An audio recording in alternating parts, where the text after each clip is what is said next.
पंजाब के लुधियाना में हनी भारद्वाज विशाल मदान ने कहा है कि अब भारत 1962 का भारत नहीं रहा, दामोदर दास नरेंद्र मोदी के नेतृत्व में 2020 का भारत है और यह चीन को माकूल जवाब देने में सक्षम है। उन्होंने कहा कि चीन यदि भूल करेगा तो भारत मुंहतोड़ जवाब देने में विश्वास रखता है। उन्होंने आज A to Z news live से बातचीत की और इस मामले में खुलकर अपनी बात रखी। तो पहले मैं दसना चाहांगा कि कोरोना महामारी साडे सारे विश्व दे विच फैल चुकी है ते इन्हें हिंदुस्तान दे विच भी बड़ी तेजी दे नाल दस्तक दिती है, जिस दे विच साडा सारा हिंदुस्तान बड़ा बुरा महामारी झेल रहा है। और इदां ही साडे पंजाब दे विच लुधियाने दे विच भी ये बम ब्लास्ट की तरह उजागर हुई हैगी है, पर फिर भी लोकां नूं कोई अवेयरनेस नहीं हैगी है। सरकार दी, प्रशासन दी, केंद्र सरकार दी, साडी राज्य सरकार दी, साडी कश्मीर कमिश्नर एक्ट दी कोई परवाह नहीं की जा रही है।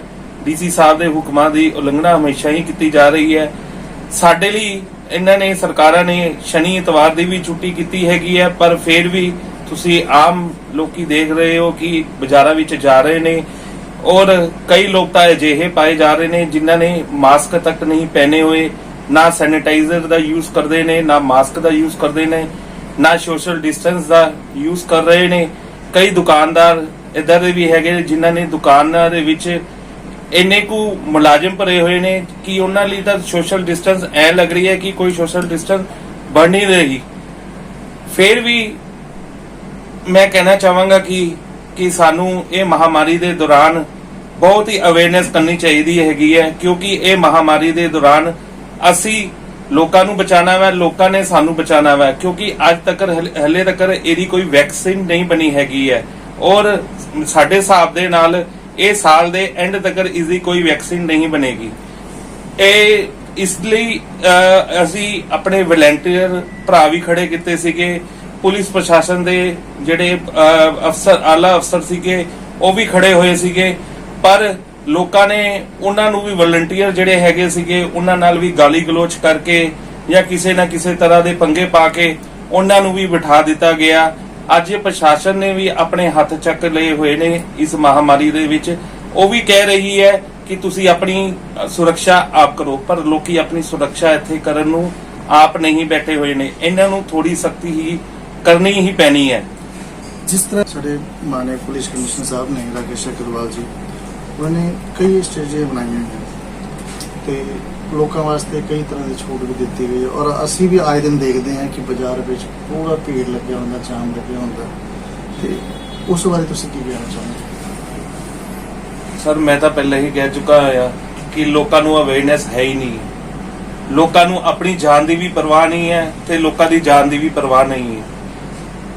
इन्ना बाजारां दे विच मंदा हैगा वै, पर लोकी भेड़ चाल देखण नूं बाहर निकलदे ने, कोई चीज लैण नूं निकलदे नहीं है। खाना पीने वाली चीज तो लैनी हैगी है, पर भेड़ चाल लई ज़्यादा निकलदे हैगे ने कि शाम नूं तां इह देखण नूं मिलदा है 7 वजे तो लैके जे 7 वजे तक दुकानां खुले ने रहण दे ऑर्डर हैगे ने ते ਉਹ देखते हैं कि सामनी दुकान खुली सामनी दुकान का शटर खुला है तो मेरा दुकान का शटर भी खुला ही रहेगा। लोगों को अवेयरनेस अपनानी पएगी। जे 7 का टाइम है तो 6:30 बजे अपनी दुकाना बंद कर दे ते 7 बजे पूर्ण रूप तो मार्केट बंद होनी चाहिए है कि अपने पुलिस प्रशासन नूं या सरकारां नूं सख्ती ना करनी पवे। ये चंगा भला लॉकडाउन खुल गया सीगा, पर फिर भी सरकार नूं शनि इतवार का लॉकडाउन लगाना पिया। तुसीं आप सोचो कि कोरोना महामारी कितनी फैल चुकी है जिहड़ा कि सरकार नूं ये कदम उठाना पिया। जिहड़ी ये चाइना ने नापाक हरकत की हैगी है ये सारा जग जानदा हैगा वै। गलहान घाटी दे विच जिहड़ा इन्हां ने पत्थरां दे नाल साडे सैनिकां नूं मारिया हैगा वै, ये बड़ी ही मंदभागी घटना हैगी है। असी अपने सैनिकां दे नाल आ, अपने देश दे नाल आ। ये 1962 वाला हिंदुस्तान नहीं हैगा वै जिहड़ा चुप करके बैठ जाएगा। ये 2020 वाला हिंदुस्तान है जिहड़ा चाइना नूं मुंह तोड़ जवाब देवेगा। और चाइना इस तो हमेशा अवेयर रहे कि भारत कोल भी अज ओले परमाणु बंब हैगे ने जिहड़ा एक बटन दबा देन ਤੇ ਪੂਰਾ ਚਾਈਨਾ ਖਤਮ ਹੋ ਜਾਵੇਗਾ। ਦੂਸਰੇ ਨੰਬਰ ਤੇ ਅਸੀਂ ਭਾਰਤ ਵਾਸੀਆਂ ਨੂੰ ਇਹ ਅਪੀਲ ਕਰਦੇ ਹਾਂ ਕਿ ਚਾਈਨਾ ਦੀ ਜਿਹੜੀ ਵਸਤੂਆਂ ਹੈਗੀਆਂ ਉਹਨਾਂ ਦਾ ਬਹਿਸ਼ਕਾਰ ਕਰੋ ਤਾਂ ਕਿ ਚਾਈਨਾ ਦੀ ਅਰਥਵਿਵਸਥਾ ਬਿਲਕੁਲ खत्म हो जाए। भारद्वाज है, मैं राष्ट्रीय चेयरमैन शिवसेना समाजवादी से हूँ। थोड़ा सा विस्तार पूर्वक इसके बारे में बताना चाहता हूँ, जैसे पता लगे कि एक्चुअली चीन ने ऐसा किया क्यों। जी एक हम लोग सबको, सारी दुनिया को मालूम है कि अभी एक कोरोना नामक एक ऐसा वायरस जो पूरी दुनिया में फैला, जी जो सबसे पहले जिसकी शुरुआत चाइना से हुई जी और सबसे पहले जो क्षतिग्रस्त एरिया हुआ वो चाइना में ही हुआ। पूरी दुनिया को पता लगा कि एक ऐसा वायरस जो चाइना से शुरू हुआ और वो शुरू होते होते पूरी दुनिया में फैला। यूरोप, अमेरिका, कोई ऐसी कंट्री नहीं जहां पर ये ना गया। और हिंदुस्तान में भी आया। जब ये हिंदुस्तान में आया तब हिंदुस्तान के प्रधानमंत्री जी ने लॉकडाउन का जो हुक्म दिया वो हमारे फायदे में गया।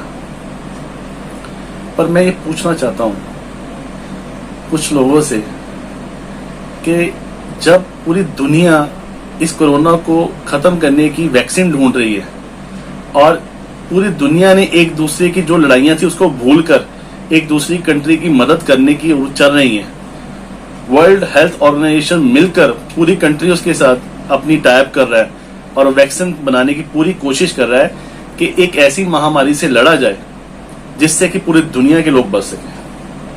दोस्तों, इस तरह के दौर में चाइना जैसी कंट्री एक अपनी गंदी हरकत करती है कि उसको इस महामारी से कोई लेना देना नहीं। उसने इस महामारी का फायदा उठाते हुए हिंदुस्तान के ऊपर अटैक किया। दोस्तों, एक बहुत गिरी हुई हरकत जो इसके द्वारा की गई। हिंदुस्तान के काफी जवान शहीद हुए, पर मैं इस चीज का यकीन दिलाना चाहता हूं कि चीन को ये बात जान लेनी चाहिए कि ये भारत 1962 का भारत नहीं है, 2020 का भारत है। हम इसका जवाब बहुत अच्छी तरह देंगे और इसका जवाब इस तरह से देंगे कि पूरी दुनिया इसको जानेगी। मैं फिर एक बार अपने सारे देशवासियों से यह अपील करना चाहता हूं कि पूरी दुनिया में सबसे बड़ी हब जो उपभोक्ताओं की है वो हिंदुस्तान की है और हिंदुस्तान में चाइना का 70% माल हम लोग ही यूज करते हैं। जो शहीद हुए जवान उनके बारे में कुछ कहो। मैं वही बात कर रहा हूं, जो शहीद हुए जवान। अब अगर हम उनके परिवार की तरफ जाएं, कईयों की शादी अभी हुई थी, कईयों के बच्चे छोटे हैं, आज उनका कौन है? दो जवान शहीद हुए हैं। मैं सरकार से अपील करता हूं कि जो अपनी तरफ से हो सके वो करें और मैं आम लोगों से भी अपील करता हूं, कुछ एनजीओ, मैं शिवसेना समाजवादी की भी बात करूंगा और एनजीओ की भी बात करूंगा, जो हम अपनी तरफ से इकट्ठा करके उन परिवारों को दे सकेंगे जरूर देंगे। हमारे जो प्रधानमंत्री हैं उनसे यह अपील करूंगा कि पूरी दुनिया की नजर आप पे है। सारी दुनिया नरेंद्र मोदी जी को एक आदर सत्कार देती है क्योंकि उनको मालूम है कि एक ऐसा प्रधानमंत्री जिसने हर चीज में बढ़ चढ़ के हिस्सा लिया है और चाइना को जो जवाब देगा वो नरेंद्र मोदी जी ही देंगे और इस चीज का यकीन मुझे है, भारत में रहने वाले हर एक शख्स को है। शहीद जवानों को भावपूर्ण विदाई दी गई। लुधियाना में श्रद्धांजलि सभा का आयोजन किया गया। ट्रैफिक मार्शल टीम की तरफ से इस कार्यक्रम का आयोजन किया गया था। कैंडल जलाकर भावभीनी श्रद्धांजलि दी गई। चीन के प्रोडक्ट के बहिष्कार का निर्णय भी लिया गया और अपील की गई कि अब भारत के लोग चाइना के सामानों का प्रयोग नहीं करेंगे बल्कि भारत में निर्मित सामानों का ही यूज किया जाएगा। वापस मोड़ ले अंदर दो 12 वाली चौकी वापस मोड़ ले, ठीक है? कर रहे हो? चुप रही हो यार, शांति में शांति।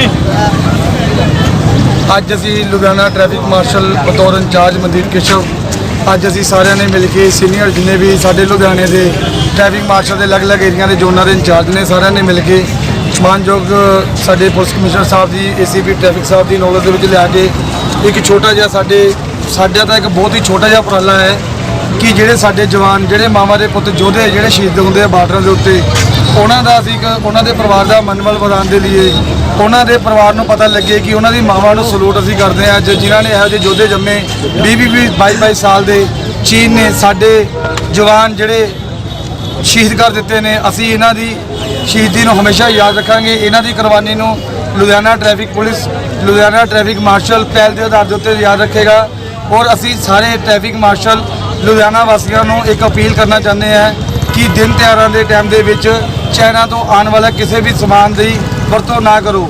ਇਹ ਲੋਕ ਸਾਡੇ ਹੀ ਪੈਸੇ ਦੇ ਨਾਲ ਸਾਡੇ ਹੀ ਮਾਵਾਂ ਦੇ ਪੁੱਤ ਨੂੰ, ਸਾਡੇ ਹੀ ਦੇਸ਼ ਦੇ ਯੋਧਿਆਂ ਨੂੰ ਮਾਰਦੇ ਨੇ। ਇਹਨਾਂ ਦੇ ਆਪ ਦੇ ਕੋਲ ਕੁਝ ਨਹੀਂ ਹੈ। ਅਸੀਂ ਲੁਧਿਆਣਾ ਟ੍ਰੈਫਿਕ ਮਾਰਸ਼ਲ ਦੇ ਬਤੌਰ ਇੰਚਾਰਜ ਦੀ ਸੇਵਾ ਨਿਭਾਉਂਦੇ ਹੋਏ ਪੂਰੇ ਲੁਧਿਆਣਾ ਵਾਸੀਆਂ ਨੂੰ, ਟ੍ਰੈਫਿਕ ਮਾਰਸ਼ਲ ਦੇ ਸਾਰੇ ਪਰਿਵਾਰ ਨੂੰ ਅੱਜ ਅਸੀਂ ਤੁਹਾਨੂੰ ਸੰਦੇਸ਼ ਦੇਣਾ ਚਾਹੁੰਦੇ ਹਾਂ ਕਿ ਚਾਈਨਾ ਦਾ ਕਿਸੇ ਵੀ ਤਰੀਕੇ ਦਾ ਸਮਾਨ ਨਾ ਵਰਤੋ। ਸਾਡਾ ਪੰਜਾਬੀ ਜਿਹੜਾ ਕਲਚਰ, ਜਿਹੜਾ ਘੁਮਿਆਰ ਸਾਡੇ ਲੱਕੜ ਦਾ, ਮਿੱਟੀ ਦਾ ਸਮਾਨ ਬਣਾਉਂਦੇ ਨੇ, ਡੈਕੋਰੇਸ਼ਨ ਨੂੰ, ਉਹਨਾਂ ਦੇ ਹੱਥਾਂ ਦੀ ਬਹੁਤ ਵੱਡੀ ਕਲਾ ਹੈ। ਚਾਈਨਾ ਦਾ ਸਮਾਨ ਇੱਕ ਮਸ਼ੀਨਰੀ ਸਮਾਨ ਹੈ ਜੋ ਕਿ ਸਾਡੇ ਤੋਂ ਹੀ ਪੈਸਾ, ਇੱਕ ਬਹੁਤ ਵੱਡਾ ਮੁਨਾਫਾ ਕਮਾ ਕੇ ਉਹਦੇ ਨਾਲ ਇਹ ਲੋਕ ਹਥਿਆਰ ਖਰੀਦਦੇ ਨੇ। ਤੇ ਸਾਡੇ ਹੀ ਜਵਾਨ, ਸਾਡੇ ਯੋਧੇ ਜਿਨ੍ਹਾਂ ਨੂੰ ਸਾਡੇ ਕੋਲ ਅਲਫਾਜ਼ ਨਹੀਂ ਹੈ ਜੋ ਅਸੀਂ ਬੋਲ ਸਕੀਏ, ਉਹਨਾਂ ਦੇ ਪ੍ਰਤੀ ਅਸੀਂ ਉਹਨਾਂ ਨੂੰ ਤਹਿ ਦਿਲੋਂ ਸਲੂਟ ਕਰਦੇ ਹਾਂ। ਟ੍ਰੈਫਿਕ ਮਾਰਸ਼ਲ ਲੁਧਿਆਣਾ ਵੱਲੋਂ ਭਾਰਤ ਮਾਤਾ ਕੀ ਜੈ ਹਿੰਦ, ਜੈ ਹਿੰਦ। ਅੱਜ ਸਾਡੇ ਲੁਧਿਆਣੇ ਦੇ ਵਲੰਟੀਅਰ ਮਨਦੀਪ ਕੈਸ਼ਰ ਦੁਆਰਾ ਇਕੱਠੇ ਕੀਤੇ ਗਏ ਸੀਗੇ। ਉਹਨਾਂ ਵੱਲੋਂ ਜਿਹੜੇ ਭਾਰਤੀ ਬਾਰਡਰ ਤੇ ਚਾਈਨਾ ਨਾਲ ਝੜਪ ਹੋਈ, ਡੈਥ ਹੋਈ, ਉਹਨਾਂ ਦੇ ਕਾਰਨ ਸ਼ਰਧਾਂਜਲੀ ਦਿੱਤੀ ਗਈ ਹੈ ਤੇ ਨਾਲ ਹੀ ਕਰੋਨਾ ਲਈ ਇੱਕ ਕੈਂਪੇਨ ਸ਼ੁਰੂ ਕੀਤੀ ਗਈ ਹੈ। ਉਹਦੇ ਸੰਬੰਧ ਵਿੱਚ ਇੱਕ ਰੋਡ ਮਾਰਚ ਸ਼ੁਰੂ ਕੀਤਾ ਗਿਆ ਜਿਹੜਾ ਕਿ ਲੱਕੜ ਵਾਲੇ ਪੁਲ ਤੋਂ ਲੈ ਕੇ ਫਾਰਾ ਚੌਂਕ ਤੋਂ ਜਾ ਕੇ ਵਾਪਸ ਆ ਗਿਆ। Thank you.